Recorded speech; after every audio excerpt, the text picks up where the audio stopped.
Hágame un favor, voltéese a su vecino, mírelo a los ojos y dígale: ¿sabes una cosa?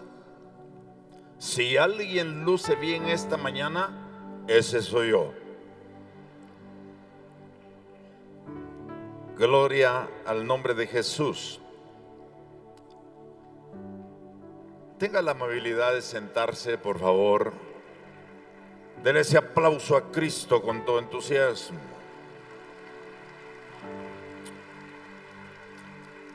Vamos a practicar algo esta mañana. Cuando yo diga ya voy a terminar, ustedes dicen ah. ¿De acuerdo? Practiquemos. Ya voy a terminar. Ya voy a terminar. Ustedes son muy obedientes. Hemos estado centrados en la transformación discipular para poder tener una transformación en nuestras vidas. De tal manera que esta mañana yo quiero enriquecer el discipulado con algunos principios y valores que encontramos en la Escritura para poder crecer y madurar.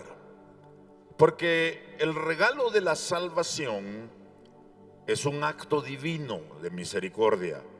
No es un intercambio de fe por salvación, porque la fe viene de Dios. El oír de la palabra, la fe viene por el oír y el oír de la palabra de Dios. Pero cuando nosotros hablamos del discípulo, ahí tiene que haber una formación intencional. Por eso Jesús dijo en Mateo 28:18: toda autoridad me es dada en el cielo y en la tierra. Por tanto, vayan y hagan discípulos, bautizándolos en el nombre del Padre, del Hijo y del Espíritu Santo, enseñándoles todo lo que yo les he enseñado. Lo primero que el Señor menciona es que ya no hay diferencia entre el cielo y la tierra, porque el reino de Dios está en medio de nosotros y nos transfiere la autoridad para formar discípulos según lo que hemos aprendido de Él. En el original no aparece por ninguna parte la palabra agua. O sea que el Señor Jesucristo no se estaba refiriendo al bautismo en agua, sino se estaba refiriendo al bautismo en Cristo y en el Padre. Les estaba diciendo: enséñenle a las personas que Dios es su Padre. Es una revelación neotestamentaria, que Dios se revela como Padre del individuo. Por eso un par de veces cuando Jesús se identificó como el Hijo de Dios, quisieron apedrearlo, porque no comprendían y no les fue revelado que la paternidad de Dios había enviado a su Hijo al mundo para buscar y salvar lo que se había perdido. No al que se había perdido, sino lo que se había perdido, porque lo que se había perdido era el propósito de Dios por causa del pecado original. Pero viene el Señor y viene a restaurar eso. Y lo primero que nos enseña es que tenemos que conocer a Dios como nuestro papá. Hay muchas personas que tienen dificultad en identificarse con Dios como su Padre porque tuvieron una mala o una errónea o les faltó paternidad. El diseño divino es que a través de la paternidad y la aportación de la mamá, nosotros seamos formados y tengamos un carácter probado. Lo segundo que el Señor dice ahí: enséñenles que su identidad está en ser hijo de Dios. Lo más valioso que nosotros tenemos en esta vida es ser hijo de Dios. Tú no eres un pecador arrepentido, tú eres un hijo de Dios nacido de nuevo. Dele un aplauso al Señor y diga un fuerte amén por eso, porque si usted es hijo de Dios, usted tiene derecho a la herencia que ya fue repartida, porque Efesios 1:11 dice: en Él tuvimos herencia, no tendremos. Es un asunto de poseer, pero para poder poseer tiene que haber una transformación. Por eso es que el discipulado y el bautismo del cual habla el Señor en Mateo 28 es la formación de su carácter por medio de su palabra. Su palabra es la que nos hace crecer, desarrollar y madurar. Y claro, nuestra fe en algún momento dado va a ser probada, porque dice Romanos 5, gozosos en la tribulación, pacientes en la esperanza, o sea, en la adversidad, porque a través de la tribulación se produce la paciencia, y la paciencia, cuando tiene su obra probada, provoca un carácter, y el carácter nos da esperanza. Cuando llegamos a ese nivel de discipulado, ya vivimos por esperanza y no solamente por fe, porque ya estamos experimentando la revelación de la palabra, sabiendo que somos sus hijos, sabiendo que Él es nuestro Padre y que lo que Él dice es lo que yo soy. No es lo que dice la gente lo que yo soy, es lo que la palabra dice que yo soy. Eso es lo que soy, y eso me debe de dar una identidad, de tal manera que si no tuviste una figura paterna, hoy dile: Señor, te recibo como mi Padre, te recibo, sana mi corazón, quita ese vacío, llena esa soledad y permite que yo me comunique contigo humildemente como mi Padre, por ese camino nuevo y vivo que hizo Cristo a través del velo, para que por medio de ello alcancemos misericordia y el oportuno socorro. Dígale al vecino: hay esperanza. Las circunstancias no revelan tu realidad. Las circunstancias son pasajeras. Por eso el apóstol Pablo dijo: por todo y en todo he sido enseñado. Esto es un proceso. Sé estar vestido como sé estar desnudo. Sé estar saciado y sé tener hambre. Sé tener todo y sé no tener nada. Y después que ya pasé por todo eso, puedo decir con confianza: todo lo puedo en Cristo que me fortalece. De manera que cuando tú estés atravesando alguna adversidad, no digas: Señor, sácame de aquí, sino di: Señor, dame la fuerza para enfrentar la contrariedad, para que yo pueda seguir avanzando. Porque en realidad, paciencia no significa sentarse y cruzarse de brazos. Paciencia no significa esperar a ver qué Dios hace. La palabra paciencia se compone de dos palabras griegas: upos, moneo. Y entonces se usa la palabra upomone para decir paciencia, lo cual quiere decir avanzar en medio de gran adversidad. Como dijo Pablo: una cosa hago, me olvido lo que queda atrás y me extiendo hacia adelante para alcanzar aquello para lo cual yo fui alcanzado. Así que no dejes que nada te detenga. Dile al vecino: nadie puede pararte. Eres imparable. La Biblia dice que con Cristo somos más que vencedores. Diga: yo soy más que vencedor. Diga: no hay nadie más triunfador que yo. Empiece a crear una identidad poderosa y fortalézcase en la potencia de su fortaleza, que es la palabra de Dios. Ahora empiezo a predicar el mensaje después de esta introducción para ubicarlo.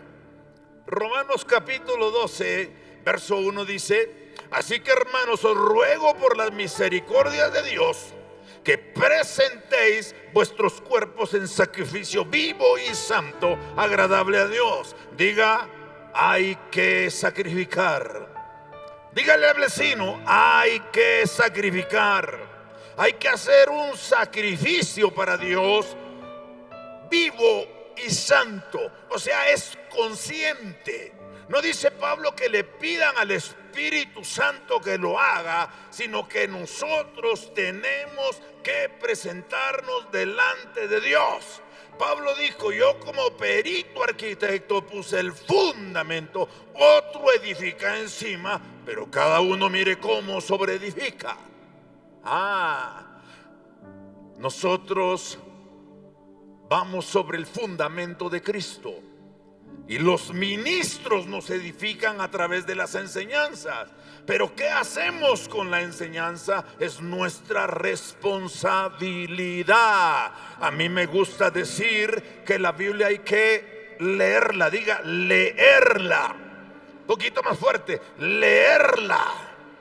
La Biblia hay que memorizarla. Diga, memorizarla. Y además, la Biblia hay que estudiarla. Y por último, la palabra de Dios hay que ponerla en práctica intencionalmente. De manera que si Dios nos pide, como presentaba el apóstol Juan Pablo, que sacrifiquemos lo que amamos, que sacrifiquemos lo que para nosotros tiene valor, tenemos que estar dispuestos, porque entonces seremos bendecidos como el padre Abraham, porque creyó y le fue contado por justicia. Le pidieron al hijo: dame a tu hijo, al que amas. Y aquel hombre, sin cavilar, sin vacilar, sin dilación, agarró a su hijo, agarró la leña, agarró el animalito y se fue a la montaña. Y el hijo le pregunta: papá, tenemos el fuego, tenemos la leña, pero ¿dónde está el sacrificio? Y Abraham le dijo: Dios proveerá. Porque todo sacrificio que se va a ofrecer a Dios es porque Él ya te bendijo. Abraham no le estaba dando a Dios algo que no hubiera recibido. Él había recibido ese hijo de la promesa. Se había adelantado unos cuantos años cuando se acostó con la criada por culpa de la mujer. Dígale a su mujer: el apóstol no está hablando de ti. Dele un beso a su esposa, por favor. Lástima que no me puedo bajar desde aquí porque está muy lejos. Y si me bajo aquí, a lo mejor ya no me levanto. Así es que mejor al rato me desquito después del culto, ya en lo privado. Así que Dios nos va a pedir diferentes tipos de sacrificio, pero tiene que ser un culto con entendimiento.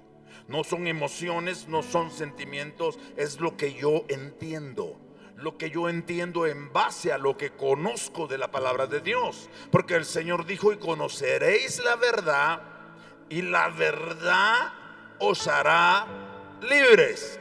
La palabra conoceréis viene del griego ginosco, que quiere decir un aprendizaje que inicia, se desarrolla y te lleva a un final. Lo mismo que Jesús dijo: al 30, al 60 o al 100 por uno. Pero eso tiene que ser intencional. Dios no lo va a hacer por ti, lo tienes que hacer tú. Te tienes que disponer, tienes que conocer la escritura, tienes que memorizar la escritura, tienes que estudiar la escritura y tienes que participar de lo que la escritura dice. Lo que significa es que cuando un principio de reino golpea tus hábitos, tus costumbres, porque de ahí, de tus ideas, vienen tus hábitos y tus costumbres. De tal manera que discipulado viene de la misma palabra donde dice disciplina. El discipulado es una disciplina que nosotros tomamos voluntariamente para que haya una transformación.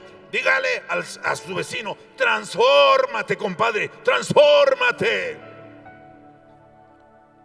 Aunque hay algunos que se transforman, pero cuando se enojan se ponen verdes como Hulk.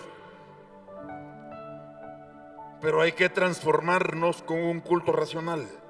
O sea, Dios no pide cosas que no se entienden. El evangelio es para ser entendido, para ser revelado y para ser practicado.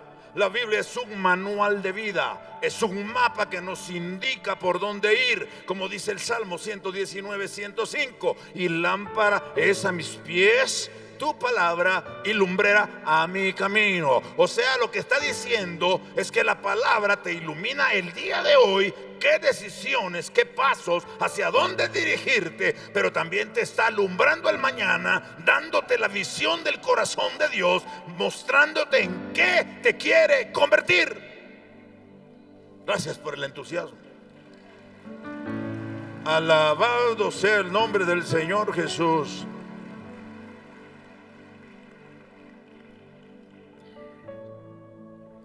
¿Qué haces tú con la luz de tu lámpara? Es asunto suyo. El combustible de la lámpara que ilumina nuestro camino es el conocimiento de la palabra de Dios. No es toda la verdad la que te hace libre.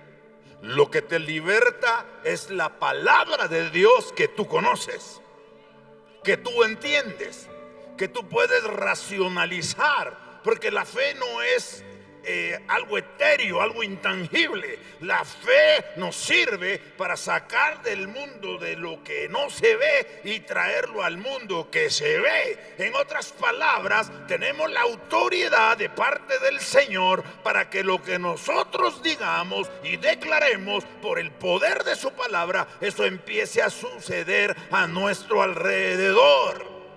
Por eso usted tiene que tener mucho cuidado con lo que habla, porque no renovamos la mente y entonces no hay transformación. Y pasan los años y venimos a la iglesia todos los domingos y nos quedamos a los 2 servicios y quisiéramos que hubiera otro después, pero nunca aplicamos la palabra enseñada a nuestra vida. Entonces, para que un discípulo crezca, aquí va un detalle, como dijo el hermano Cantinflas: no os conforméis. Romanos 12:2. Diga, no os conforméis. Eso quiere decir, no te hagas a la forma.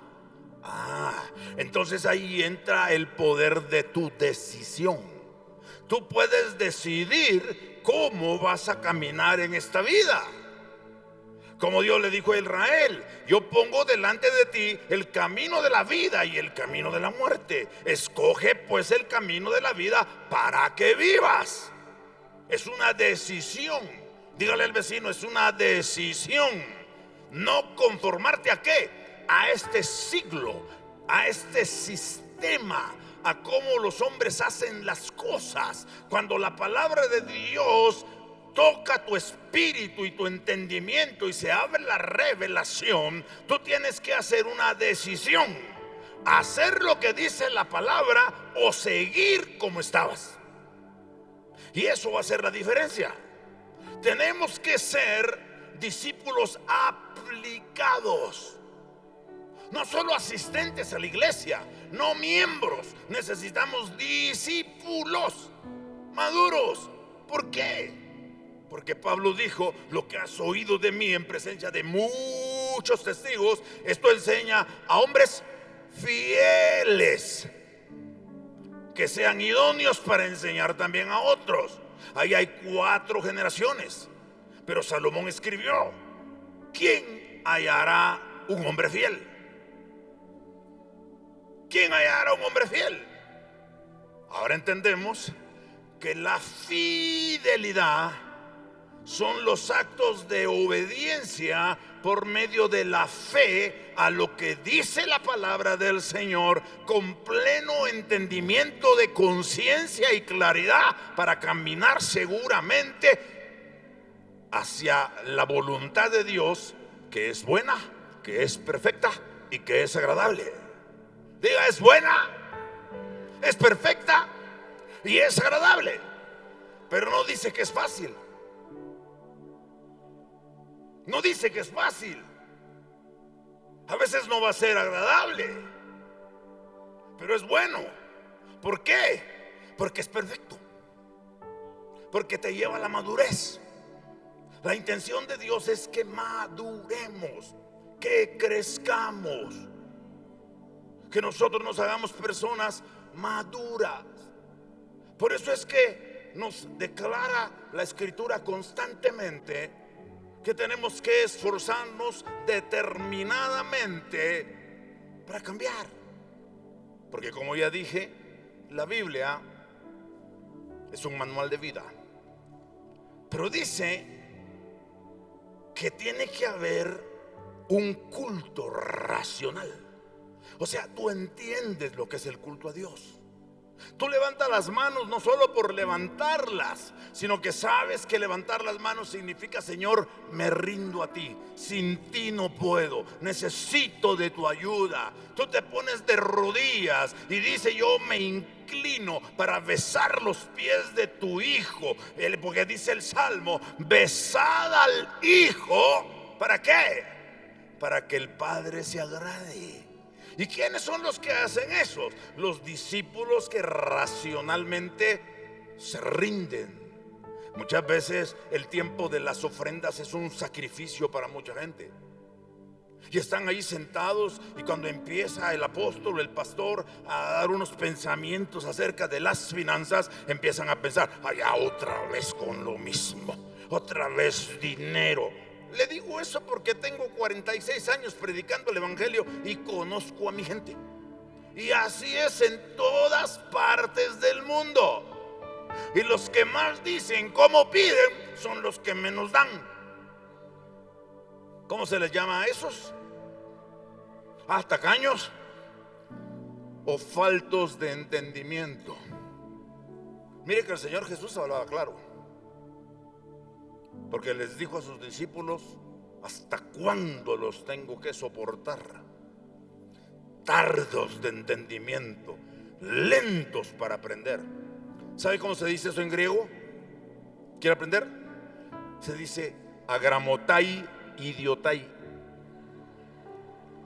Suena grosero, ¿no?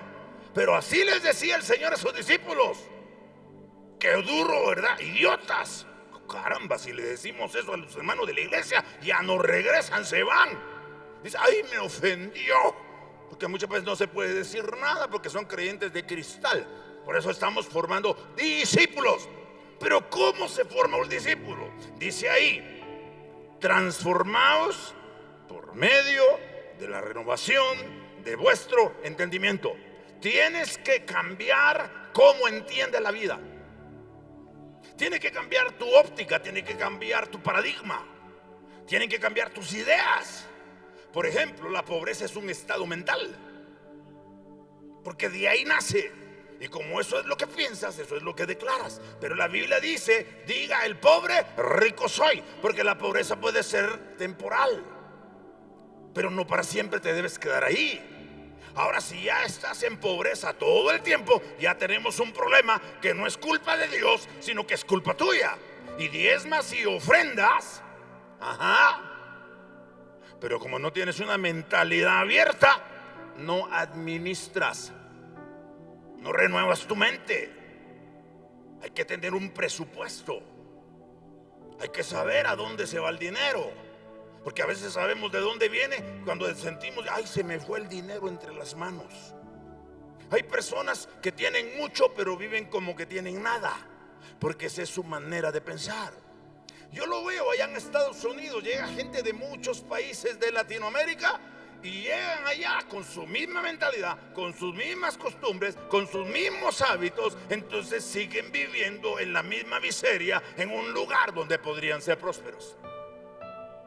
Se acabaron los amenes. Como decía el apóstol Efraín: me puse muy agresivo.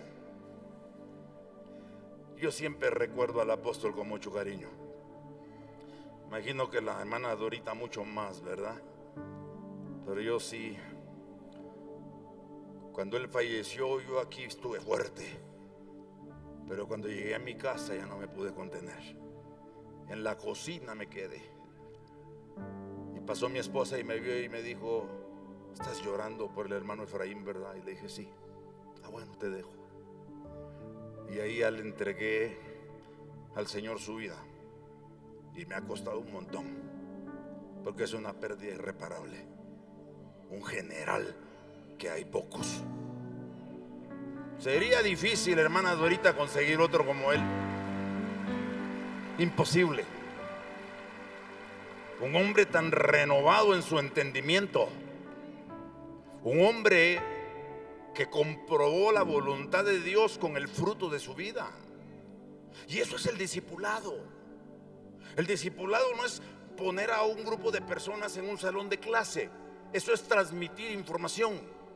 El discipulado, como lo hacía Jesús al estilo griego, es individual. Me gusta llamarlo hermano mayor. Tienes que tener a alguien que te tome de la mano y que te ayude y que te diga: ve por aquí, ve por allá, ve por aquí. Pero para que se forme un discípulo tienen que haber dos cosas: uno que quiera discipular y otro que quiera ser discipulado, ser formado. Ahora, ¿para qué renovamos el entendimiento? Para que haya una transformación. El evangelio es transformación, diga transformación. O sea, cambio de forma, cambio de hábitos, cambio de estilo de vivir. Si yo no hubiera pasado por procesos de transformación, no sería lo que soy. Y han sido muchos años. ¿Se acuerda, hermana Dorita, cuántas noches usted pasó con el hermano Efraín orando por mí hasta las 4 de la mañana? Yo todo lleno de conflicto, pero ellos me atendían y después de mí me iba a dejar a su casa, a mi casa digo. Y me le pegué al apóstol Efraín. Y él decía: hermanos, hoy voy a ir a predicar a Malacatán. ¿Quién me quiere acompañar? Yo le llevo su Biblia. Y cuando él se daba la vuelta, yo empezaba a ver las notas que tenía escritas. Y le manejaba el carro. Y regresábamos a las 3, 4 de la mañana. Y yo lo dejaba en su casa. El carro era de él y me iba a pie a mi casa. Pero eso me ayudó a la formación, porque pude aprender directamente del fruto que él daba en su vida. Me transmitió un espíritu. Me han dicho mucha gente, fíjese, hermana Dorita, que llega allá a la iglesia, he oído yo a predicar a muchas iglesias en diferentes países, y me dicen: yo cierro mis ojos y pienso que el apóstol Efraín está predicando. Me han preguntado: ¿usted conoce al apóstol Efraín Avelar? Y yo le digo: ¿por qué? Porque usted se parece mucho a él. Y le digo: es que él fue mi pastor por casi 50 años, desde que yo era un niño.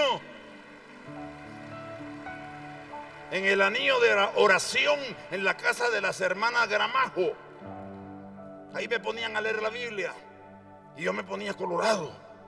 Puras mujeres, bendito entre ellas era yo. Pero oración, oración. Pero para que haya una transformación, o transformación es el hecho de que haya una expresión a través de nuestra conducta, que Cristo es el todo en mí y en todos, y que Él es, porque dice Cristo en nosotros, la esperanza de, la esperanza de, la esperanza de. Cuando usted piensa en gloria, ¿qué le viene a la mente? Ayúdeme a predicar. ¿Qué le viene a la mente cuando usted piensa en gloria? Algunos dirán: pues mi mujer se llama Gloria.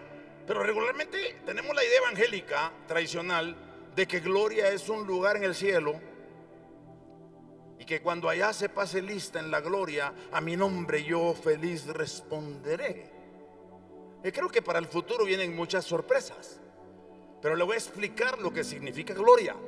La presencia de Dios te ministra, la palabra de Dios te ilumina para que haya una transformación, y que la naturaleza de Dios que está en ti, porque creíste, confesaste con tu boca y creíste en el corazón, porque con la boca se confiesa para salvación. ¿No es cierto que eso dice la Biblia? Entonces tú ya tienes la naturaleza de Dios. ¿Por qué la eternidad de Dios puede caber en ti? Si los cielos de los cielos no pueden contener su gloria. Pero el Señor dijo: la gloria que me diste, yo se la doy a estos, y a los que han de creer por la palabra de estos. Así es que aquí estamos nosotros recibiendo una gloria que todavía no hemos entendido. Porque gloria no es lo que yo siento, gloria no es como que yo brillo. Gloria es que la naturaleza de Dios en mí me lleve a formar un carácter probado.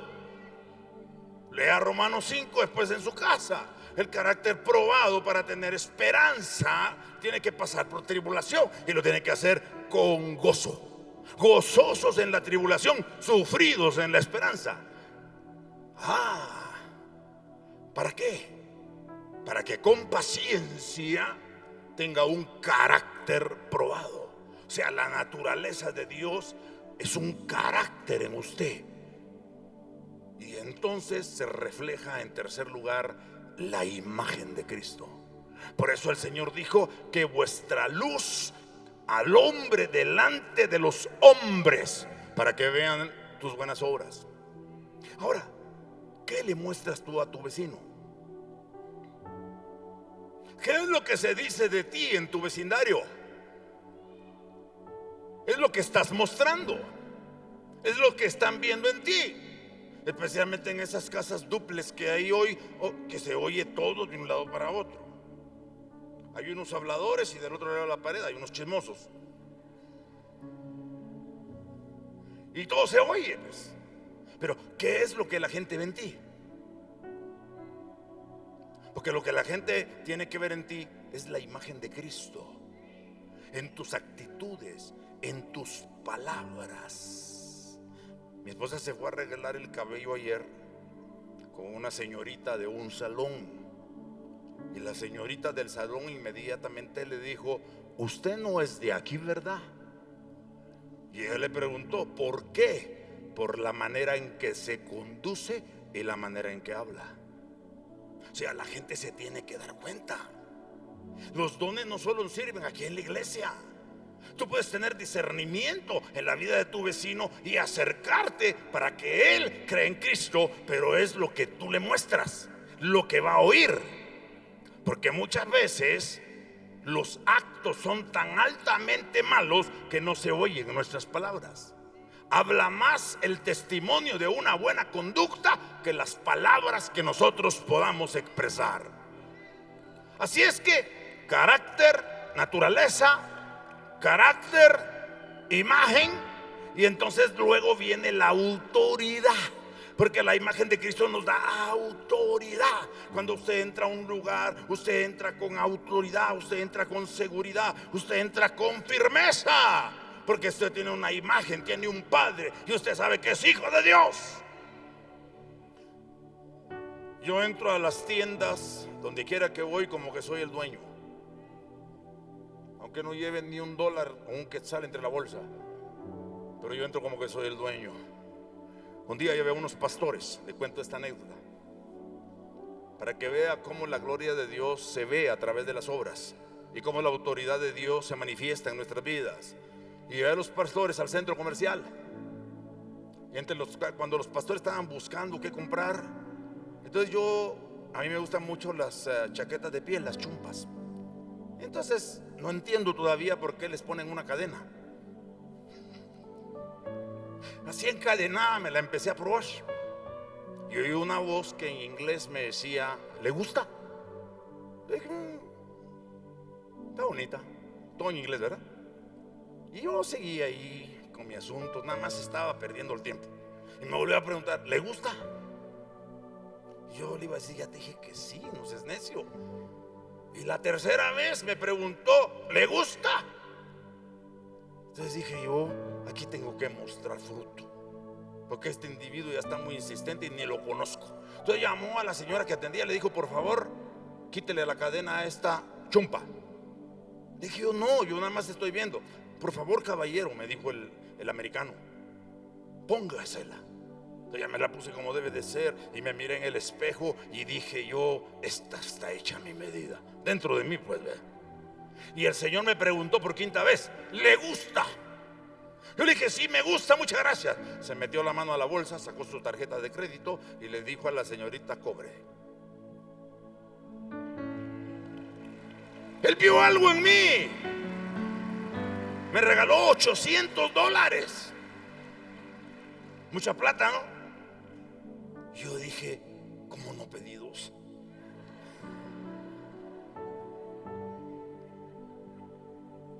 A ver, es lo que Dios te quiere dar, ¿no? No lo que tú quieres agarrar. Ya voy a ir terminando. Ya casi termino.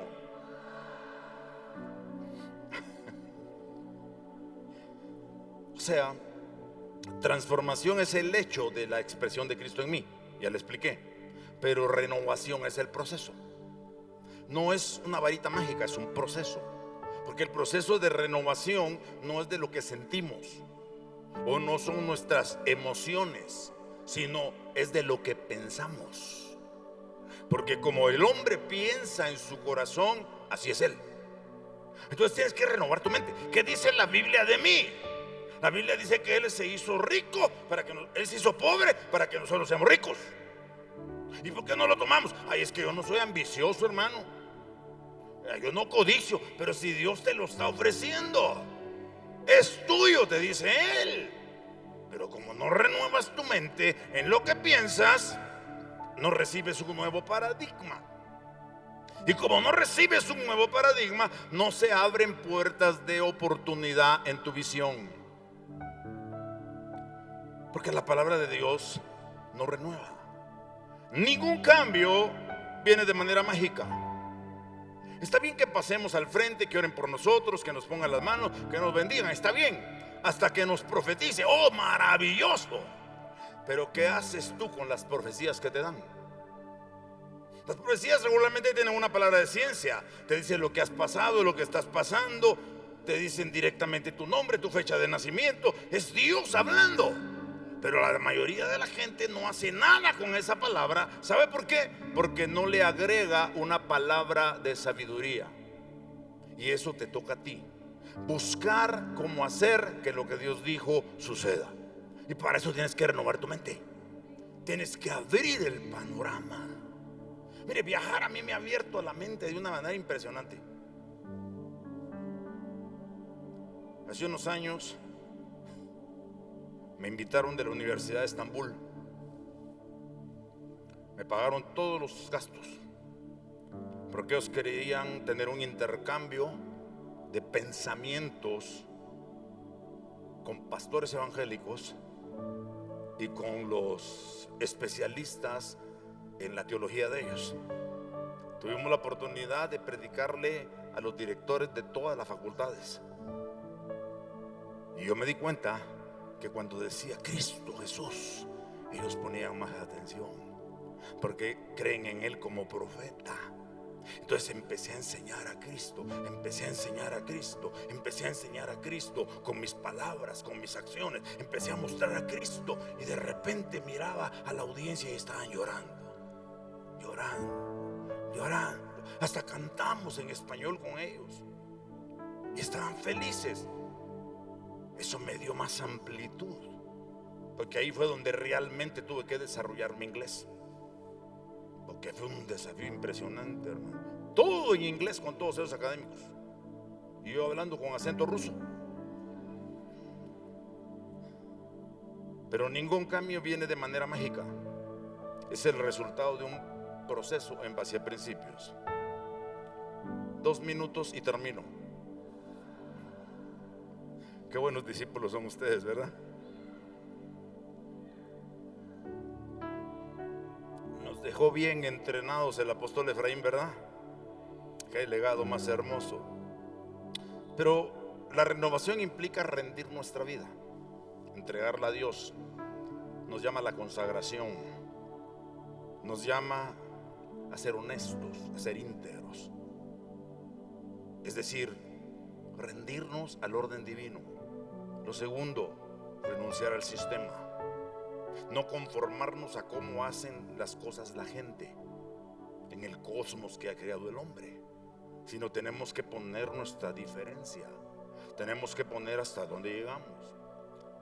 Yo trabajé en obras públicas aquí en Guatemala, aquí en Quetzaltenango. Empecé desde abajo y llegué a ser el segundo al mando. Diligente, diligente, diligente, siempre dando más de lo que me pedían. Entonces llegué a tener mi propia oficina, mi propio despacho. Y ahí nadie hablaba malas palabras, porque yo puse las reglas, era mi oficina. Ahí nadie fumaba. todos tenían que respetar. Y un día entra el jefe fumando. Yo no le dije nada. ¿Qué le dice usted al jefe? Sí, es el jefe, ¿no? Y el jefe me miró y lo miré, y él fue redarguido por la autoridad de Dios en mí. Dijo, disculpe, dijo, me olvidé que en esta oficina no se fuma.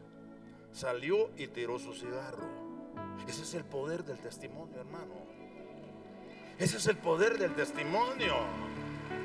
Al grado que el hombre me decía, si no quiere, no venga.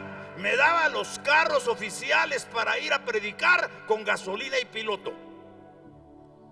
Me daba el carro de él, que era el número 1. Decía, llévese mi carro, llévese mi piloto y váyase a predicar donde quiera. Si no quiere, no venga. Solo que quiero que esté listo lo que yo necesito cuando se lo pida. Entonces yo el viernes me desaparecía temprano. Me iba a predicar por ahí, hermano. Regresaba el martes en la mañana. Y un día entré y el jefe, otro jefe de otra sección, dijo, ay, el ingeniero lo ha estado llamando desde hace rato. Todo asustado el hombre, ¿verdad? Entonces yo me fui al despacho, toqué la puerta con permiso, ingeniero. Cuando me miró me dijo, no me vaya a decir que solo porque yo lo estaba buscando vino. Le dije, no, ya me tocaba venir. Ah, bueno, me dijo. O sea, no te dejes abrazar por el sistema. Marca la diferencia. Y lo último, renueva tu manera de entender. Abre tu mente para cosas nuevas, porque entonces vas a transformar tu manera de vivir.